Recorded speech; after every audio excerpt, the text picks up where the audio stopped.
And I'm Laura Martin. I am at the tail end of Generation X, so I just turned 44, have no disabilities, was raised in a Christian family, am probably more agnostic now than how I was raised. I am white, grew up in the Midwest in a middle-class family. My mom was a nurse who then turned into a stay-at-home mom, and my dad worked for a variety of different telephone companies, doing everything from putting up lines to going in and putting phones in people's houses and in businesses. I am a cisgender straight woman, no Indigenous group membership, grew up in the US, English is my native language, and I'll stop there. Thank you. And I'm sorry, I didn't start the recording on time. So Scott, we don't have your introduction and my introduction to the whole session in the recording, but we'll live with that. So my name is Yael. And thinking about kind of the dressing model as it pertains to today, I kind of like, my age is a little bit less relevant. What's relevant is my academic age. So I'm a full professor. But I still feel relatively young or new, and maybe that's kind of my form of imposter syndrome. I am Jewish by culture, I'm not religious, but I'm an Israeli. So I grew up in Israel as the majority group. So while Jewish in the US is a minority, white and Jewish in Israel is the privileged group. I also have two parents who have a PhD, but are not academics.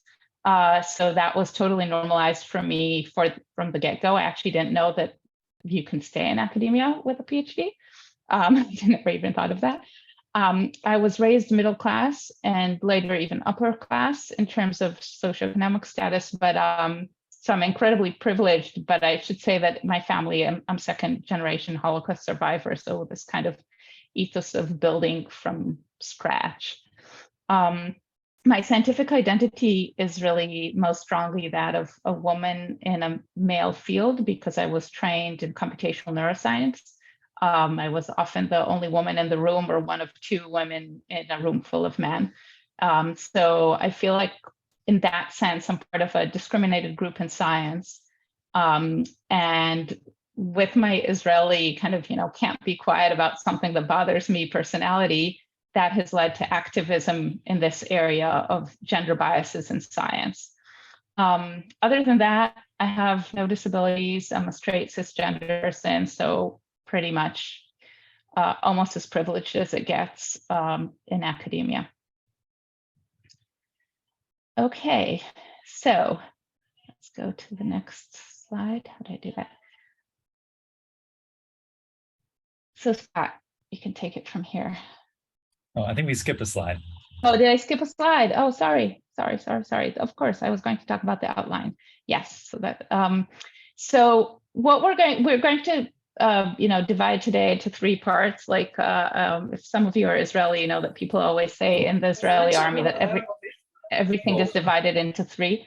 If you are not muted, please mute yourself. So the first part is we're going to talk about academic culture. And I put it here in quotes. Actually, I shouldn't say Scott made these slides. Scott put that here in quotes, and you'll see just why in a second. And then we'll talk about why are we really here and why you're here. Why are we talking about recommendation letters and anti-racist recommendation letters? And finally, we're going to talk practically speaking, what can we do differently to change academic culture to the culture that we want it to be? All right, so there's a link in the chat if you want to see all of these at once. We're going to go through 2 pages of this, and I want folks to just kind of keep a mental running checklist, right? A running tally of how many of these things you've seen in your experience in academia. And so there's a bunch of different categories of academic culture that you probably recognize, right? So perfectionism is all about mistakes being personal, they're not just mistakes. Sense of urgency, you will notice if you've been in academia for any amount of time, right? That there's always a new crisis, always a new issue we have to be tackling right away. And it really keeps it hard to focus on kind of thoughtful, democratic, inclusive decision-making processes. Defensiveness is a really common trait in academia. especially around issues that are racial or have racial elements. There's a lot of energy spent defending against charges of racism instead of reconciling or reckoning with the potential that we actually did something that was racist or harmful in that way. Academia loves quantity over quality. If a goal is measurable, especially easily measurable, we're way more likely to focus on that than harder to measure, harder to quantify interpersonal relational processes. We also get really uncomfortable talking about feelings and emotions. We think we should be talking about facts and objective realities. That's obviously a big part of things as well. You've probably noticed worship of the written word. If it's not documented, it doesn't exist.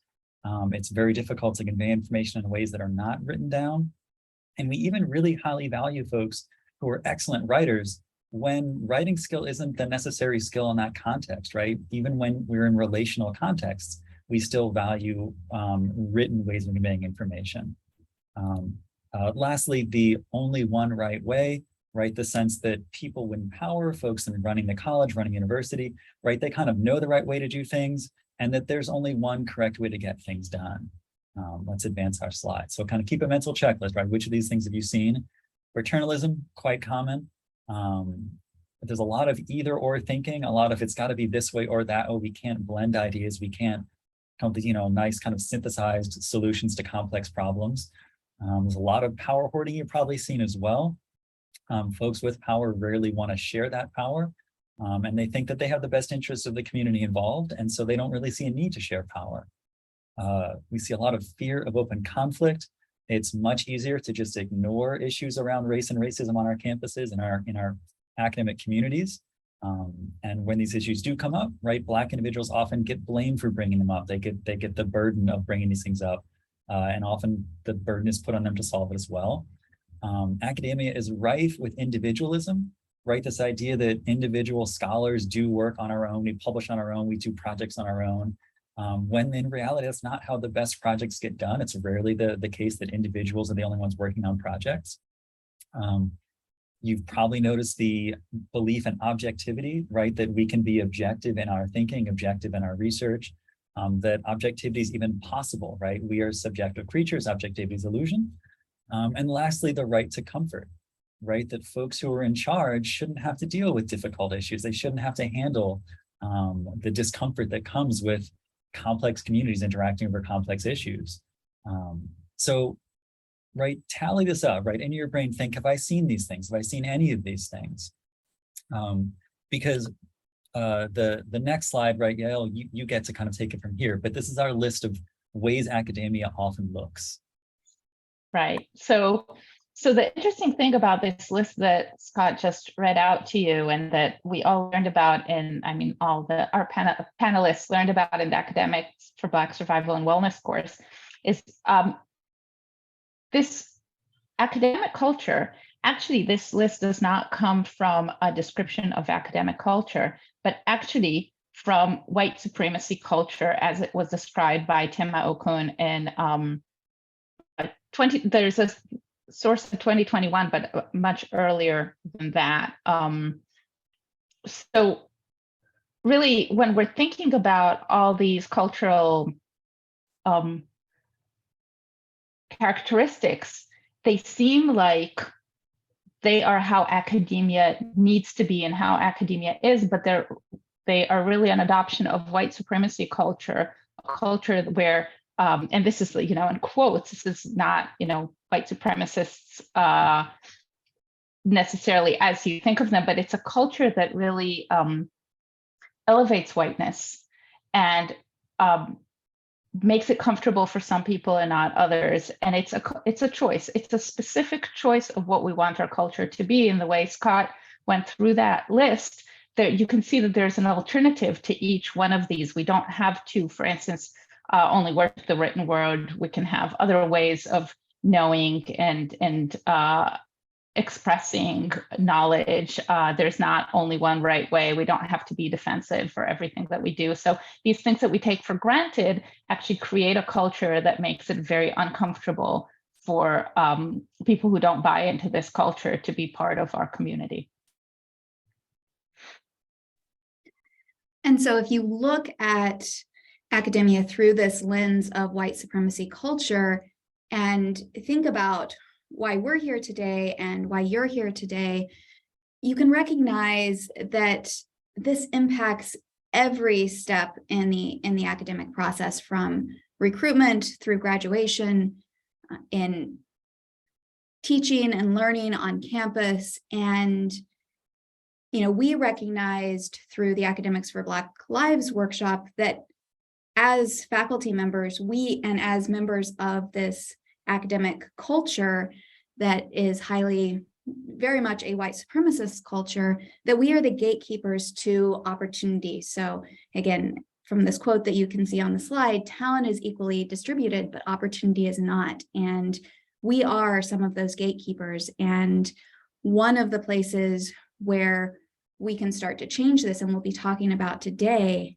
is the gatekeeping that happens around letters of recommendation, because we all recognize that we are part of the system that doesn't distribute opportunity equally and can produce some deeply inequitable outcomes. And so we think that we can do better. So I'd like everyone to think about why you're here today. Why are you interested in this topic of writing equitable anti-racist letters of recommendation? What aspects of your identity? So we opened introducing ourselves within that address model in terms of what is our identity? How are we coming into academia? And how is that relevant to equitable access to opportunities? And also, what are those professional and personal values that you've brought to the space today? And what are you here to learn, or in fact, potentially unlearn as we go through this? So I'd like everyone to take just a minute to think through these questions, write down your thoughts, and if you're willing to share, we can either have you unmute or share through the chat what your response is for why are you here today? This is also a good time to introduce yourselves in the chat. So you can just write your name and where are you from and why are you here today? A couple of words, that would be great.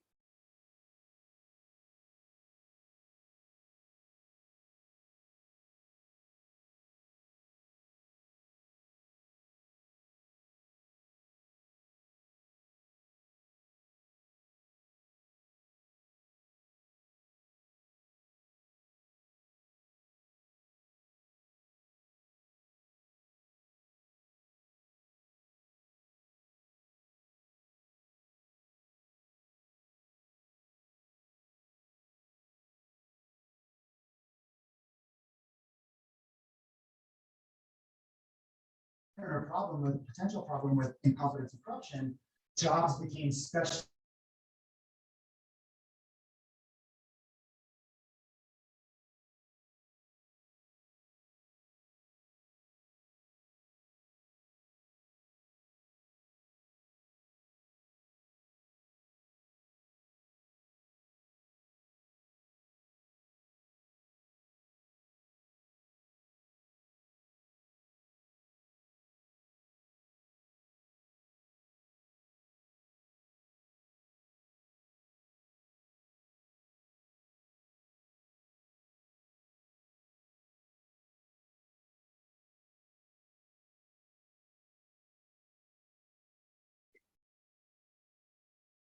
So we have some great answers coming through the chat. Feel free to continue as we go through the session today to put your thoughts up there in the chat. I see some of these comments that are really, about learning how to align intentions for equity with actions, and how we can do that in the letter writing process, recognizing that we're gatekeepers and thinking about where there are aspects that we may be failing people. So thank you for those who have put your thoughts into the chat. And again, feel free to continue to do that as we go through the session today. Thanks, Laura.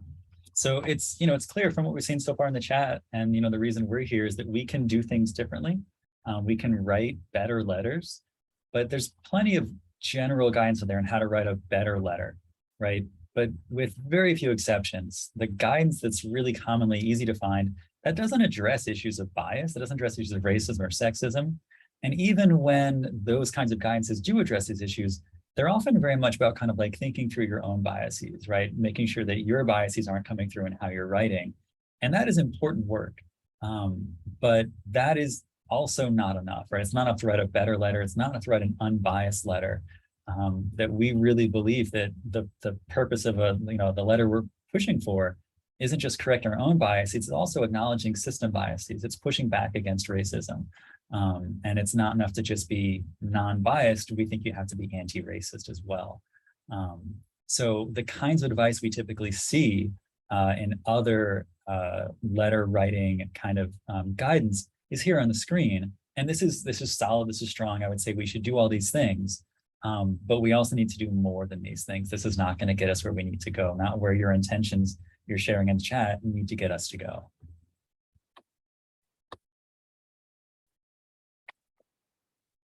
I'm muted. So what we did in this project is really come out of Tema Okun's characteristics of white supremacy culture and think about antidotes for that. And actually, there are antidotes on her website, so I encourage you to go and look at them later. But really, what we tried to do is translate these to how they relate to writing equitable and anti-racist recommendation letters. And we realized that writing an equitable and anti-racist recommendation letter starts well before you compose the letter and doesn't end with the submission of the letter itself. So we've broken our recommendation down into 3 things that you can do before writing the letter, 8 things that you can do while writing the letters, and 3 more that you can do after writing the letters. And we're going to go through these kind of, in series. And I just want to say that when we first conceived of this approach, we were really working on anti-Black racism and trying to counter that and bring an antidote for that. So we were thinking of writing recommendation letters, writing tenure letters for Black scholars.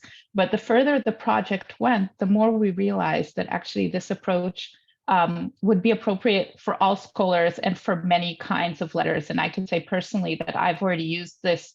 I've actually not been asked to write a tenure letter for a Black scholar in the last year, but I've used this approach in every other letter that I've been asked to write anyway. So that's what we're going to go through now. And if you have questions as we go along, feel free to also write them in the chat and we'll monitor that as well. Okay, so starting.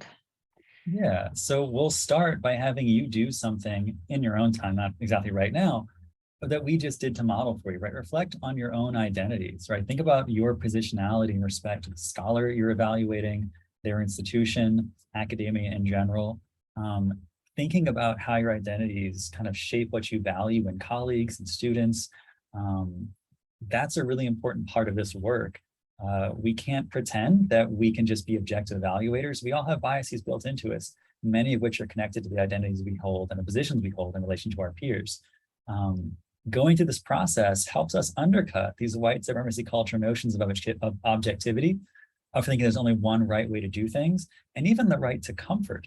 Right? We're going to talk about turning this reflection into a positionality statement. And I can tell you that is uncomfortable. It's uncomfortable to inject your own identity into a reference letter. But anti-racism, not supposed to be comfortable, right? So we're asking for a little more work, a little more effort up front, but thinking through your identities pays dividends long-term, and it gets easier over time. So the second point here, asking about the priorities and values of the letter requesting institution or program. So this isn't always, this depends on the kind of letter that you write, but in some letters where you're asked to write a specific, this is not, maybe for applications to grad school where you just upload the same letter for many grad schools, but if you are specifically sent an email request, can you evaluate this person? You could, read what they're saying and also learn about the priorities and values of the letter requesting institution by asking them, how do you evaluate? How do you value service? How do you value mentoring? How do you value DEI work? And this is a good idea for some practical reasons, right? It helps you frame your and describe the person that you're writing for in a way that the institution values. So you're setting them up for being evaluated positively by the institution. It also can help you determine if that institution is a good fit for the student. And this is relevant. This is, again, not always relevant, but in cases where it's relevant, for instance, this is your student and you're in a position to give them career advice, it might be information that they don't have access to and you do.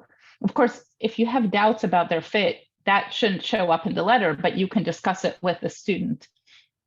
And the last reason is that asking the institution about their priorities is also a way to start nudging them to see what is missing in their requests, what is missing in their answers, what should be their priorities.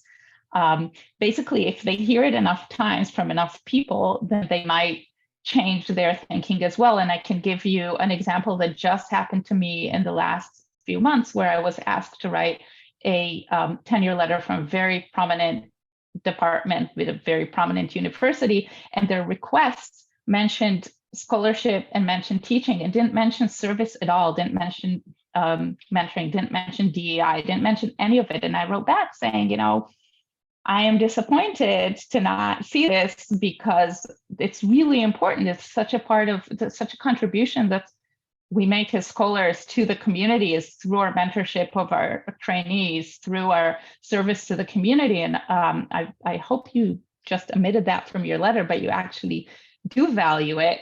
And if you don't, then this really disadvantages people who put a lot of effort into this kind of work, mentoring and service work and DEI work. It usually falls on the shoulders of people of color, Black scholars, women. So if you're not valuing that as an institution, you're already promoting one group versus another. And I wrote all this in the reply. And so it opened an interesting dialogue where they said, basically, we should probably change our form letter. We do value these things, but it doesn't come across in the form letter. And we should change that. And we should think about how we request these. And the last piece is really doing your research to find out as much information as you can about the candidate. This is a little different based on whether you're writing for a student where you have a personal relationship, in which case you would have this conversation with them to understand what things they want to include in the letter, what things they don't want to include in the letter, what's going into their application that, like with any letter that you would really want to highlight. Is there additional information? Again, this is an opportunity to put on that mentoring hat and have that discussion of how to talk within the academic culture about the things that it value, as well as you in your letter being able to emphasize why it is valuable. But again, being very respectful of the candidate if there's some information that they may not want to share, making sure that you're having that dialogue with them ahead of time. This is different in the case where you're asked to write a letter for someone and you may not have that opportunity to have that direct conversation, in which case you would, again, still want to do your research to really understand all of the pieces that they bring to this. Again, this goes back to that first point of reflecting on our own identities and positionality to make sure we're valuing things in the applicant through these letters that we're writing, while at the same time being respectful of the information that they put out there for the world to see. So I want to point out that Bonan Zhao asked a really good question in the chat about how to nudge a supervisor to write a better letter. And we can circle back to that at the end as well. But what Laura just said is a really good place where you can be proactive from the other side here. So your advisor might not come and ask, or your supervisor might not come and ask all these questions, but you can offer them up and say, here are the points that I want you to stress. Here's how I'm a really good fit for this job. Here are the things they might not know about me from my CV and that it's worth noting, or here are the things that, so often you have more than one letter writer. It's useful. I know that as a letter writer, it's useful if the student comes and says, here is something that nobody else is going to talk about because it only came across in the work with you, so I'd love for you to emphasize that. I'm asking someone else to emphasize something else. I mean, of course, you can also send them our paper, which has all these issues in it, but that's like their general letter writing. But for your own letter for yourself, tell them what you want them to emphasize. This is not, it's not asking, you know, write me a really good letter, please. It's telling them more about the content that's important to stress. And by the way, you can also, people do ask, write me a good letter, please. That is not in that way. You can say, I'm applying for X and Y, and I want, I wonder if you could write a strong letter for me, and then give them an out, which is so that they don't have to say, well, no, I'm sorry, I can't write a strong letter for you. But you can say, but I know you're very busy, so if this is not something that you can do, let me know and I'll find someone else. And so if they feel that they can't write a strong letter for you, they will say, I'm sorry, I can't do it. Of course, if it's your supervisor, you really need their letter, and you might want to have a deeper conversation there. But in many cases, it's always good to give people an out, so they don't have to say in your face if they think they can't write a strong letter for you, and they only write if they can. And I guess another thing to think about that we hadn't been thinking about in this format is, so I have often been asked to write the letter for someone who's writing the letter for me. So if you are being asked to write your own letter that the supervisor or mentor that you work with will then be editing and revising, you could go through these steps yourself in terms of researching the institutional priorities, thinking through what things you might want to share or not share, and how the positionality of the letter writer fits into that. Because that's always what I have always found to be a very challenging task, especially the first time that you have someone say, great, can you draft the letter for me? And then you have to think through all of these things. So I think you could use these same steps if you're in that position as well. Okay, moving on next. So now while you're writing the letter, so we really recommend to start the letter with a positionality statement that you actually put in the letter. So first of all, positionality statements resist the white supremacy culture notion of objectivity, as Scott described before. So, or the fact that there's only one right way. And it helps you and it helps the letter reader recognize that the way we evaluate people is really embedded in our culture. It's affected by our position. It's not an objective thing. This is what I think from where I am. It also actively asks, what is my role here? So when I think of my positionality, and I never used to think about my positionality before doing this work, and now I think about it all the time, and I kind of want to write it everywhere, because even my academic papers, I mean, they're not objective. They come from my positionality, from what I know, from what I don't know, from my history. So this helps me ask, what is my role here? What can I say about the candidate that others can't? Again, going back to that question, who else is writing a letter? Oh, I'm the only computational person writing a letter, so I should stress the computational know-how of this, this candidate. And so this is really, what am I in the best position to evaluate or to comment on? And the flip side is, what can I not comment on? And then say that explicitly, because the way recommendation letters are often written, the good things are written, the bad things are just omitted. So if you omit something, not because it's a bad thing, but because you're just not in a position to write about it, then they might misinterpret it to think that this is something bad about the candidate. But you can write specifically, I'm not going to comment on these aspects because that is not my area of expertise, or because I've not interacted with the candidate in those senses. The other thing is to really think holistically about the accomplishments of the individual. So in this academic culture, we focus so much on quantifiable standards, so numbers of publications, grant dollars, those types of things that can be quantified, and taking the time in the letter to really identify, beyond this individuality, how can we identify those other things that we know from being in academic culture are really important to being successful. So thinking about how you speak to soft skills and collaboration and leadership in ways beyond just the traditional count up the number of publications or research projects that someone has been working on, thinking holistically about the applicant that you're writing the letter for. So in this, we specifically mentioned, and holistic means everything and expansively, but we want to specifically note that it is good to elaborate on mentoring and community building. So many Black scholars and Indigenous and people of color spend a lot of time building and sustaining academic and social communities. This work enriches not only their own experience, other scholars' experience as well. It really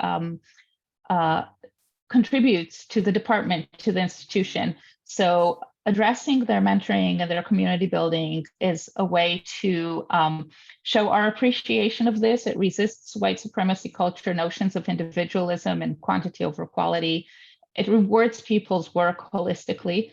And I feel that it helps move towards the academic culture that we want to be in, one that values community and mentorship. So by showing, by highlighting that, not as the only thing, but by highlighting those contributions, and again, the reader reading this again and again and again, that might move our culture towards a culture that really values mentoring and community building, just like it values scholarship and papers and grants. And to add to this, we see that kind of community building often because it's lacking, right? No one comes into a place and has to build a community if it's already there for them. And part of this is when you're talking about the accomplishments of the candidate, to adequately and truthfully contextualize those accomplishments within a system that has disadvantaged that candidate, within a system that is not working to support that candidate. So when we talk about encouraging letter readers to account for systemic racism and discrimination, right, we need letter writers to think about and to express that the accomplishments the candidate has achieved are that much more impressive for the context in which they were achieved. Right, we're talking about kind of contextual things like limited access to mentors and peers that share their identities. Many scholars face epistemic exclusion, meaning the fields they contribute to don't care as much about the concepts, the constructs, the ideas they want to be scholars about. That's a really common issue. There's campus culture issues that are maybe a little bit harder to see if you're not a part of that culture, but all of these contextual processes really make it hard to succeed for scholars of color. And to ignore them when talking about the accomplishments really doesn't do that scholar justice. And then another thing is to avoid these reductive comparisons to arbitrary standards. I know this can be challenging in the context of writing letters of recommendation for graduate school, where you're often asked to fill out a form as well, where you're saying, where does this person fit in terms of all of the other students that you've worked with in the past? But again, this is where you really have the power in your letter to make sure you're truly valuing the scholar and not doing that direct comparison to some idealized standard. So again, I know it's a little more complicated when you are asked to fill out a form, but you can speak out against this in your letters as well. And think about who you're, because most of the time you're comparing to other people in your lab. So you can think about the things that you value in your lab and bring that into that standard that you're trying to compare to there. But I know it gets a little more complicated when we have these forms as well, but really focusing on the letter, again, focus on those values, avoid these direct comparisons as much as possible. And I realized there are two here that we didn't mention explicitly. So use formal titles. It's always good to write Dr. So-and-so, Professor so-and-so, especially as those are known to be kind of gendered and racially, people write doctor and professor for some people and not for others. So just write it for everybody.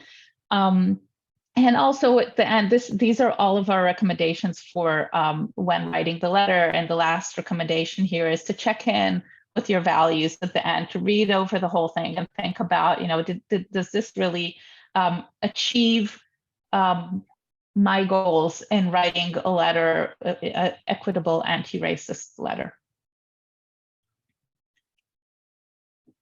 So after reading the letter. Yeah, so at this point, you are in the best possible position to offer mentorship, to offer assistance, to offer support for this scholar, this student in their career. You might already have a professional relationship with a scholar. You might see them at conferences. Maybe you've worked on professional association committees with them, or et cetera, right? You can inquire if this scholar would prefer to have a mentoring relationship with you, right? And for scholars whose identities are not well represented in academia and their networks, this offer can be really impactful from someone who's made it right to your level. Maybe the scholar doesn't need another mentor, but has other ideas about how you can support their success. This step is entirely about what the scholar wants and needs, and you have to remember to center their needs rather than your own expectations about what the scholar should be doing or should be achieving. Right? It's really about what can you offer them, not necessarily can you make them fit into your mold of what a scholar should be. And finally, the idea of sponsoring the candidate by nominating them for awards or inviting them to contribute to conferences, panels that you're organizing, journals you edit, recommending them basically. So we all, it's kind of well known that BIPOC scholars and women lack mentors in academia, but they also really lack sponsors, and people normally don't think about sponsorship. A sponsor is someone who promotes you by nominating you for stuff, by suggesting you for prestigious things like giving an invited talk or authoring an invited paper. And so once you've written a letter of recommendation, it can easily be adapted into a nomination letter for maybe a disciplinary or a professional award or other recognition opportunities within your department, outside the department, depending on where the person is. And also, once you've thought about how great this person is, and you really, you got to know them and you thought about their contributions, you can sponsor them directly by suggesting your name when the opportunity arises. Like, looking for that there's a seminar series, you can recommend them for a seminar series in your department. You can recommend them even as reviewers of papers. Reviewing is service, but it also gives you a back door, kind of like behind the stage, not back door, a behind the stage look at how science is done. It makes you the gatekeeper. So that elevates a student to the next level. So recommend them wherever it is relevant. The main point is don't assume someone else is doing this, especially for people of color, especially for Black scholars. They probably do not have other sponsors. Even if you're not their main academic advisor, you can push for this. I've done this for awards for people who I was not their advisor. I emailed their advisor, said, how about we nominate this person? And they were like, oh yeah, great idea, I didn't think of that. So take the reins yourself. You are in a position of power, otherwise you wouldn't have been asked to write a letter for this person, and this is something that you can do for them as well. So this is basically, these are our recommendations, and we have a paper that's coming out shortly in eLife that details them and talks about the rationale for each of these and gives more references and more material. We'd like you to think now about which of these recommendations are you most likely to put into practice. Are there ones that you feel that you wouldn't try out for some reason? What are the reasons? Do they feel too difficult? Do you feel that you have lack of time, lack of knowledge? How do these recommendations apply to different situations, different letters that you might write or that you might be asked to write? How do these recommendations apply to letters that you read, and how to think of other people's, evaluating people via their recommendation letters? And we'd like to open this up for discussion. So please feel free to either write your thoughts in the chat, or just unmute yourself, raise your hand, and we'll call on you. And we'd like to hear what you think about this approach.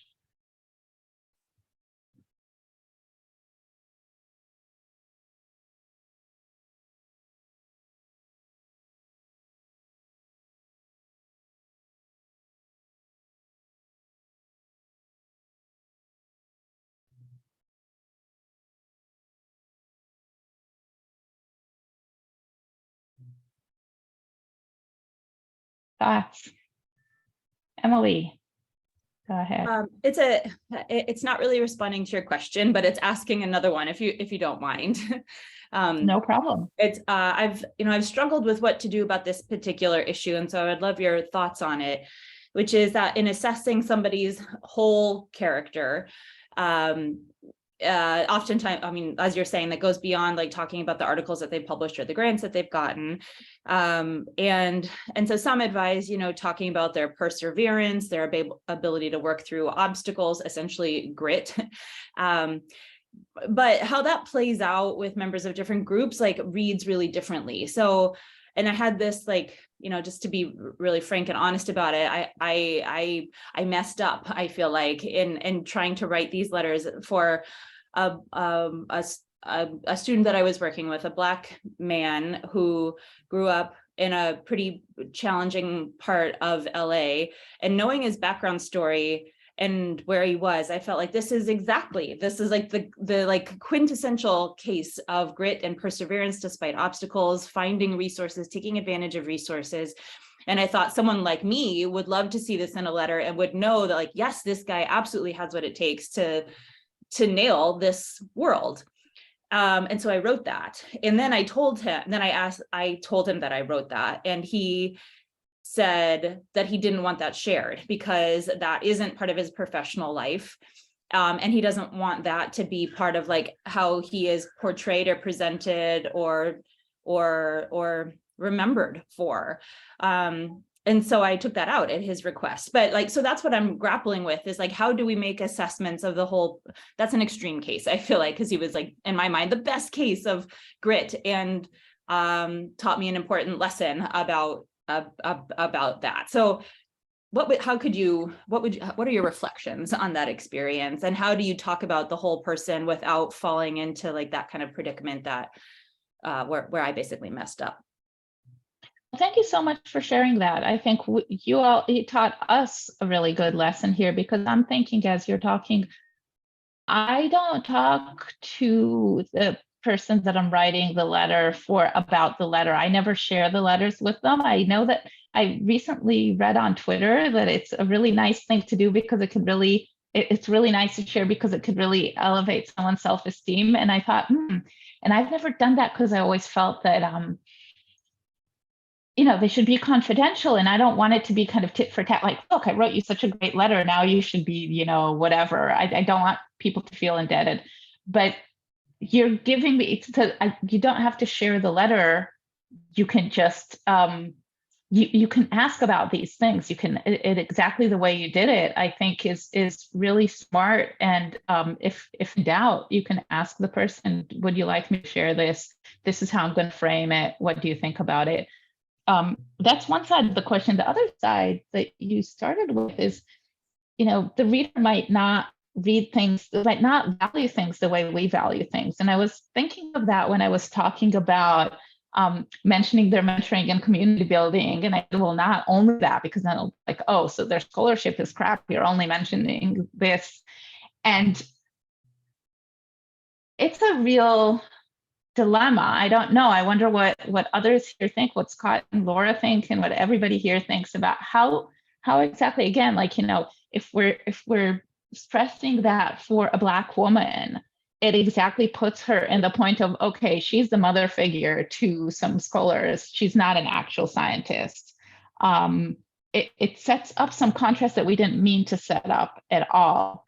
But I wouldn't want to only mention mentoring for men and not for women, because women are already seen as nourishing mentors. What do people think about this? I'll be completely honest. I have not done this process yet in terms of talking with the person that I'm writing a letter for. Some of that comes out of how we were originally thinking about this with tenure track letters, where that is not the situation that you're in, like you are with students. And this discussion is really making me think about that as well, in terms of having that conversation about the letter that you're going to write. Typically I'll ask, share your personal statement with me and we can talk about that, or share your CV, and and what do you want me to emphasize in the letter. But when it comes to these other pieces, I think that's where, opening up this conversation with the applicant, because it might be things they haven't thought about as well.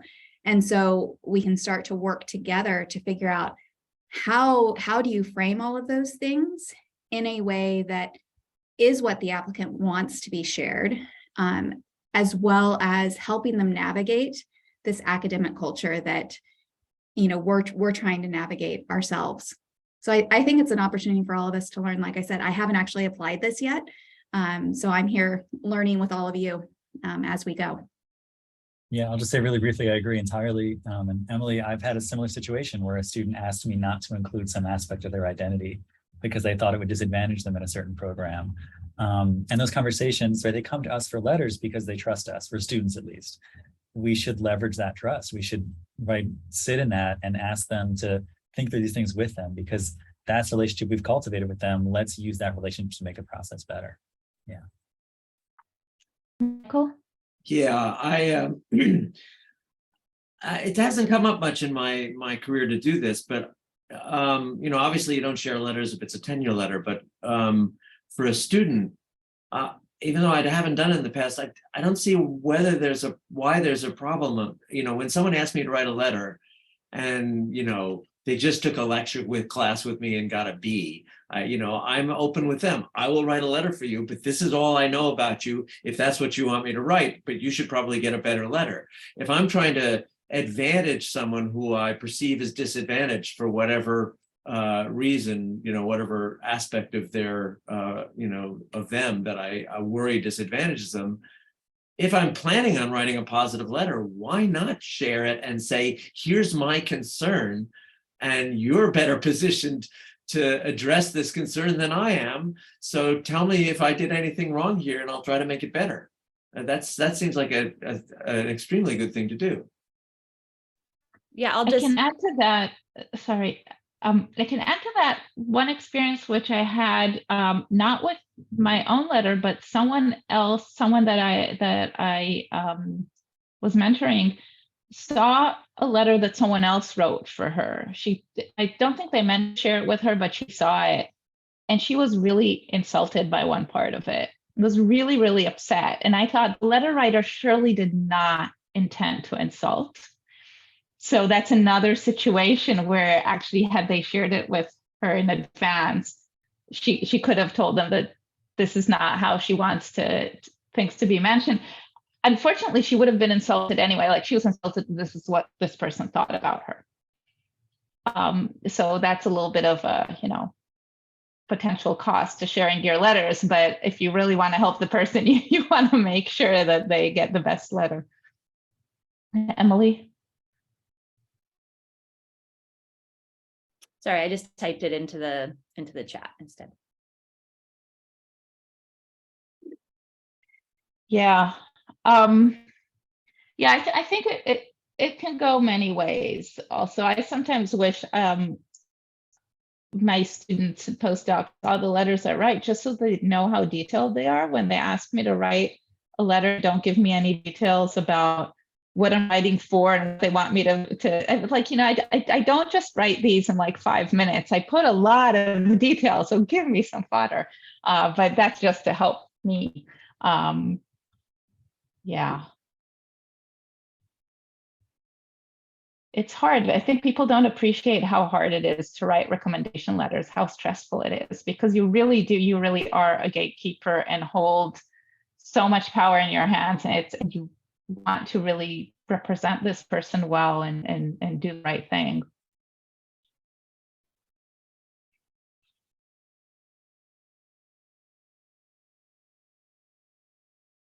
And we're saying all this on November 30th, where like December 1st, all the grad school letters are due. I know. Yeah, I sent one off today. Do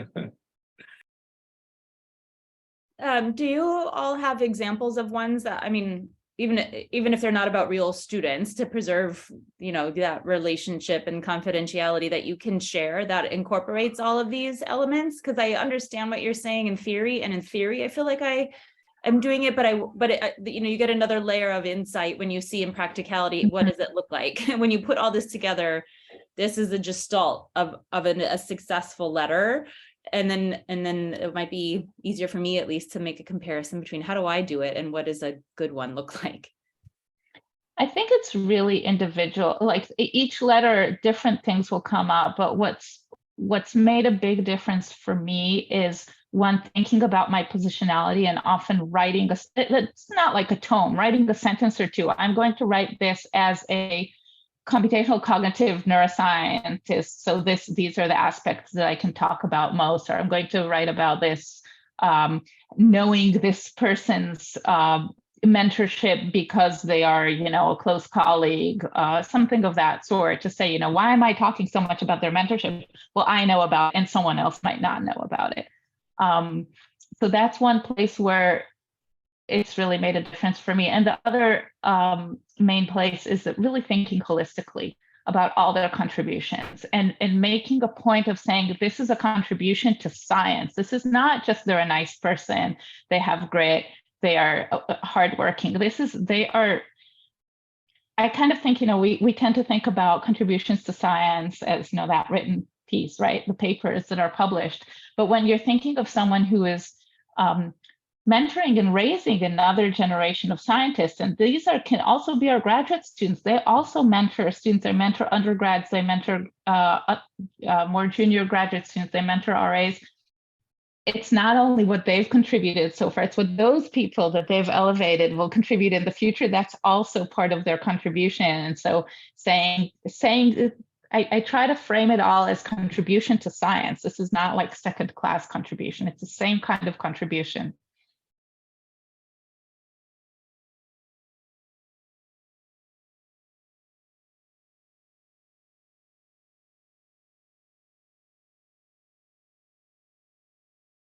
And to Emily, your question about templates or examples, I don't have any just yet because this is still a new process for me. I've only written a couple tenure file letters for colleagues at other institutions.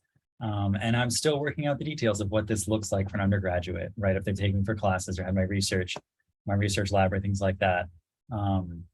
This is a project we think is going to keep evolving over time. What works right now, what we're thinking right now, may not make sense in 5 or 10 years. And I think that as we continue evolving, I do hope we can start pulling together, here's what it looks like in practice to do this kind of thing, to mention this kind of thing, because it is really hard. It's very difficult to take these suggestions and put them into text. So I want to recognize that for everyone, that we're not asking for a light lift. This is a heavy lift, but we think it's worth the effort. Ben asked a question about making people in power uncomfortable, and would that basically rub off on the candidate if we, for instance, ask them about their values and priorities? Would that hurt the candidate? So I've made people uncomfortable with this question, and I'm trying to think how that went down. And one of the things that I did was take the blame on myself. So I said, as someone who wrote this, as one of the people who wrote this letter, this is how I think of my letters right now. And so this is the kind of letter that I would feel comfortable writing. If you're not interested in this kind of letter, that's totally, let me know, and then I'll opt out of writing a letter. But then I also made sure, well, that was only in one extreme case. In most cases, it actually really was just highlighting for them. So I said, I wonder, your letter didn't mention anything about DEI or service. I wonder, what are your priorities with that? And then they write back out saying, oh, no, we very much evaluate. Here's a paragraph that, from our handbook for faculty or whatever. So I think it reminds them something, but it doesn't really, it's not, we're not actually opposed. It's just something that people tend to forget. And we want to highlight it for them and make it more front and center. It's not that universities will say, oh, we don't care about mentoring. We hate, community building. Nobody's going to say that. The other thing is to really, if you feel that it might be, I feel like in tenure letters, everybody is already so senior, the people that you're asked to, like this came up for me only in tenure letters, and I don't think it rubs off on the candidate because it's a discussion at the level that's more senior than the candidate about the university, about the department, but you can make sure, so in my last discussion, the one that I gave as an example before, the one where they didn't mention, and we had a long back and forth. I said, I want to make sure that none of this at all tarnishes this candidate's file, or in the end there, the decision was that I wouldn't write the letter for all kinds of reasons, mostly because of deadlines and dates. And I did say, if that will be any dent on the candidate's file, then let me know and I will write a letter. But if it's not, because they'd already said that they have enough people, etc., then I'll sit this one out. So you could just say that directly, like this has nothing to do with the candidate.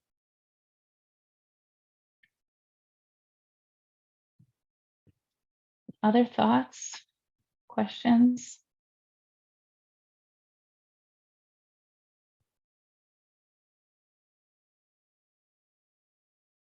Yeah, I think we're really, what we want to do is set a new culture and start in this way. So hopefully at some point this is, the norm, and you don't stand out in any way for mentioning holistically the person's contribution. You don't stand out in any way for valuing mentoring and valuing community building and, writing your positionality and making sure that it's very clear from what position you're coming to this and what you can evaluate, what you can't evaluate, and that this is your subjective evaluation and obviously not a truth, facts about this person. Thank you everybody for sharing this hour with us. We're 5 past. We usually stay until 15 past, but if people need to go, then we know that you have a lot to do. And thanks also to all the regulars. There are people who come for every one of these sessions, especially the mentoring ones. I really, really appreciate seeing you here again.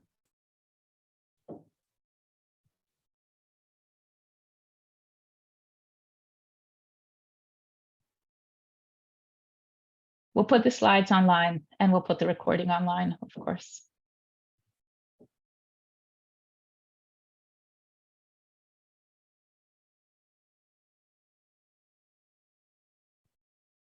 Thank you, Laura. Thank you, Scott, for joining me for this. Yeah, thanks for the invite. This has been great. Yeah, thank you. And thanks, Scott, for making those wonderful slides. Oh, it's a pleasure. Yeah. All right. Great. Okay, thanks, everybody.